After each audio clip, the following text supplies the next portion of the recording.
नमस्कार, news India 80 में आपका स्वागत है। दोस्तों, अगर अभी तक आप हमारे चैनल को सब्सक्राइब नहीं किए हैं तो प्लीज सब्सक्राइब कर लीजिए। राजधानी लखनऊ में सार्वजनिक उपक्रमों के निजीकरण के विरोध में एक संगोष्ठी का आयोजन किया गया, जिसमें अन्य जनपदों से बहुत सारे लोग भाग लिए, जिसमें से मुख्य रूप से अनिल मिश्रा, जाहिद अली, इंद्रदेव सोनकर, रीना मिश्रा प्रतापगढ़ तथा इंद्रेश शुक्ला सहित सैकड़ों लोगों ने भाग लिया। इन लोगों ने केंद्र सरकार के निजीकरण का विरोध कर अपनी अपनी बात रखी। कार्यक्रम में मुख्य रूप से मुख्य वक्ता समाजवादी पार्टी के निवर्तमान प्रदेश कार्यकारिणी सदस्य असगर अंसारी ने केंद्र सरकार के खिलाफ जमकर भाषणबाजी किया। देखिए पूरी रिपोर्ट। अभिनंदन आप लोगों का, और आप लोगों का बहुत बहुत धन्यवाद कि आप लोगों ने अपना कीमती समय दिया। प्रथम चरण में तमाम वक्ताओं ने अपने विचार व्यक्त किए और ये संगोष्ठी का दूसरा चरण है। हमारे बीच और तमाम वक्ता इसमें मौजूद हैं। हमारे बीच अगले वक्ता हैं जिनको हम आमंत्रित करना चाहते हैं, असगर अंसारी जी, जो कि सपा नेता हैं। हम आपसे चाहेंगे कि आप अपने विचार, हमारे आज का जो विषय है सार्वजनिक उपक्रम का निजीकरण, उस पर आप अपने विचार दें।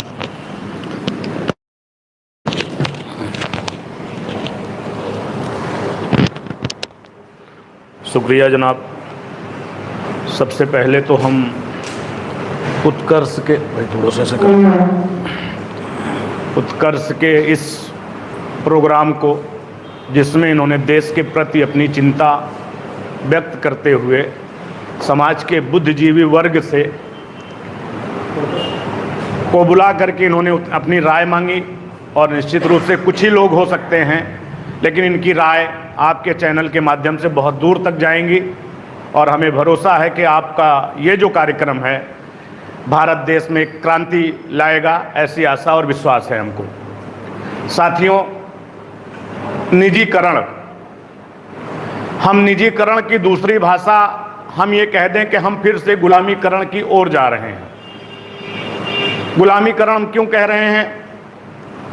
कि हम आज़ादी के पहले अंग्रेजों का शासन देख चुके हैं। अंग्रेज हमारे यहाँ आए थे तो एक व्यापारी की हैसियत से आए थे, और एक व्यापारी ही बन करके उन्होंने हमारे देश पे धीरे धीरे धीरे करके पूरे भारतवर्ष पे उन्होंने कब्जा कर लिया, जिनको बड़ी मुश्किल के साथ हमारे नौजवानों ने, हमारे बुजुर्गों ने, हमारे पूरे देशवासियों ने मिल करके बहुत ही मुश्किल से इस देश को आज़ाद कराया।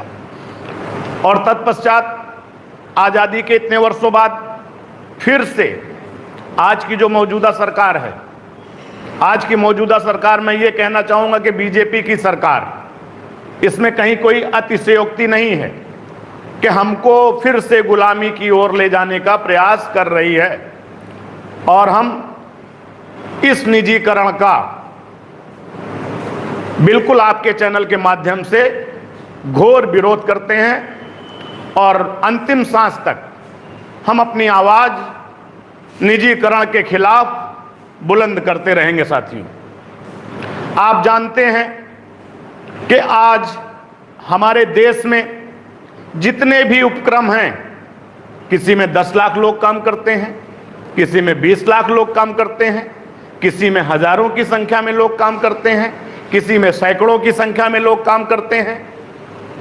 आप सब बुद्धिजीवी वर्ग से मैं खुद पूछना चाहूंगा, क्या जहां पर निजीकरण किया जा रहा है जिस विभाग का, उसमें जो लाखों लाख कर्मचारी हैं, क्या इस सरकार के पास उनको स्थापित करने की कोई योजना है?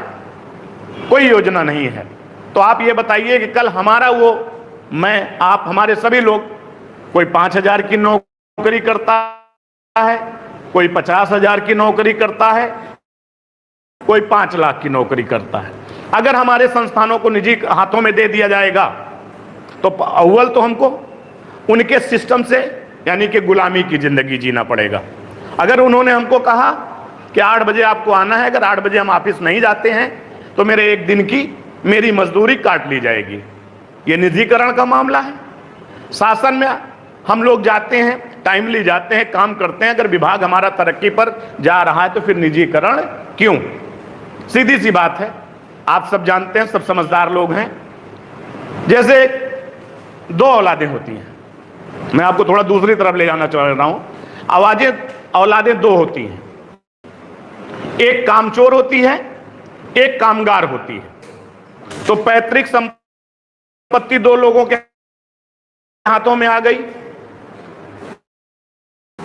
एक बेटा अपने पैतृक संपत्ति की हिफाजत करते हुए, चाहे वो किसानी हो, चाहे इंडस्ट्रियल हो, कुछ भी होता है, उसको बेचने की जरूरत इसलिए नहीं कि वो मेहनत करता है, काम करता है, उसके बाद वो अपनी दुकान को आगे बढ़ा रहा है, या अपनी संस्था को, या अपनी किसी भी किसान हो, पर कुछ दूसरे बेटे की, जो कामचोर होता है। तो कामचोर का मेरा तात्पर्य यह है कि अगर कामचोर है तो वो क्या करेगा, एक बिस्वा जमीन बेच देगा, अपनी दुकान बेच देगा, अपना मकान बेच देगा।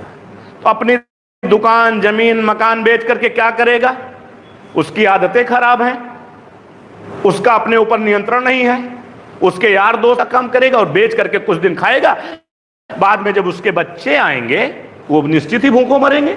क्यों नहीं भूखों मरेंगे भाई, मेरे पिताजी ने सारा सामान बेच दिया। तो ये देश का प्रधानमंत्री एक तरह से देश का पिता होता है, और देश का पिता हमारी अच्छी खेती को, अच्छी फसल को, अच्छी दुकान को बेच रहा है। इसलिए भाइयों, मैं बिल्कुल आपके चैनल के माध्यम से उत्कर्ष की टीम के साथ घोर विरोध करना चाहूंगा कि निजीकरण, बिल्कुल हमारे देश को निजीकरण की जरूरत नहीं है, और ना ही हम इसका कभी समर्थन करते हैं। समर्थन तब तक नहीं करेंगे क्योंकि हमें निजीकरण में, आज जो भी व्यवसाय ले लीजिए आप, बीएसएनएल का अभी तमाम भाइयों ने, हमारे बुद्धिजीवी वर्ग के लोगों ने मुद्दा उठाया, 12 लाख कर्मचारी